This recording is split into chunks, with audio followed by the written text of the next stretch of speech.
አንዳንድ ችግርን እኮ ለቤተሰብ ብትነግሩት አይገባውም። አንቺማ ዝም ብለሽ ስትጠግቢ ይሄን የመሰለ ሰው ይሏቸዋል። ማንም ሰው ማየው ችግር ውስጥ ቁጭ ብሎ የሚያለቅሱ ሰዎች አሉ።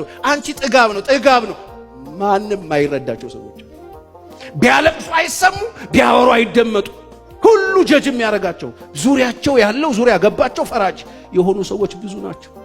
ከነዚህ ሁሉ ነጥሎ ሳታወሪው የሚገባው ሳትነግረው የሚሰማ ያለበት ሁኔታ የሚያክ የምታየውን ያየ የሰማኸውን የምትሰማ እልፍኝህ ይጠብቃል።